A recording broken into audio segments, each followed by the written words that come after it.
ګوره د یو نیک مسلمان هغه کناري کښځه د هغه په جنازه کولو سره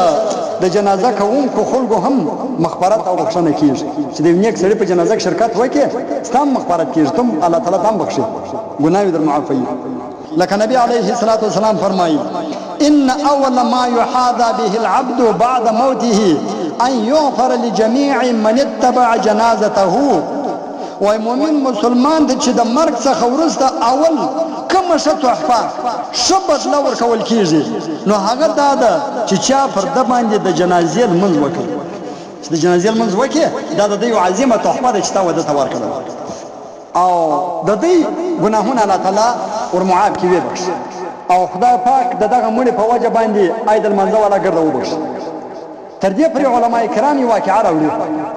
چې یو وخت کې یوه نیکه ښځه وفات شوله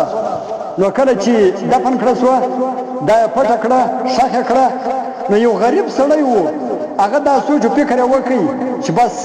نن به د چا څخه سوال نه کوم بلکې دا کومه ښځه چې نن ښخه شوه بس د دې څخه به کفن راباسم د دې قبر به لڅوم او د دې کفن به راباسم او د خپل ځان دپاره به خرڅ کړم په دې باندې به خپل ګزاره او د کور ګزاره وکړم خیر خو ورځ تېره شوله د شپې ورغلی او د دې ښځې قبر یې راوکیندی هغه یې راوشیندی نو چې کله یې هم د دې ښځې څخه کفن راوایستی نو الله جل جلاله هغه مړه ښځه ورته ګویانه کړه او دا یې ورته وویل چې ډېره عجبه خدا ده چې یو جنتي سړی د جنتي ښځې څخه کفن باسي ښځې ورته وویل چې یو جنتي سړی د جنتي ښځې څخه کفن باسي دا ډېره عجبه ده ته خو جنتي یې ته ولې غلا کوې ته ولې غل نو دا سړی ډېر حیران شو او ورته ویې ویل چې ته خو به جنتي یې ځکه چې ته نیک زنانه یې تا خو ډېر نیک اعمال کړي دي ته خو نیک زنانه وې نو زه په چیش باندې جنتي یم ولې چې زه خو ډېر ګناهګاره انسان یم ډېر ګناهونه مې کړي دي غلاوې مې کړي دي حتی د مړو په کفنو مې ګزاره ده زه ولې جنتي یم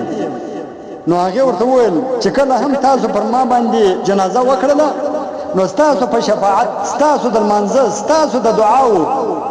او د خپل نیکو اعمالو په وجه سره الله جل جلاله زه وبخښلم او الله جل جلاله د ما سره دا احسان هم وکړي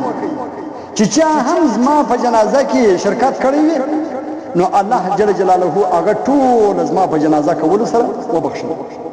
دا رقم ډېر واقعات کتابو راوړي چې د یو نیک انسان په وجه سره الله جل جلاله دا ټوله کسان وبخښي چې کوم چا لمونځ کړی چې کوشش مې کېږي د جنازو لمونځونه ځان ورسوي که لرې که نږدې څه معلومه دغه به نیک سړی مړ به دا خو به وجه خدای پاک وبخښي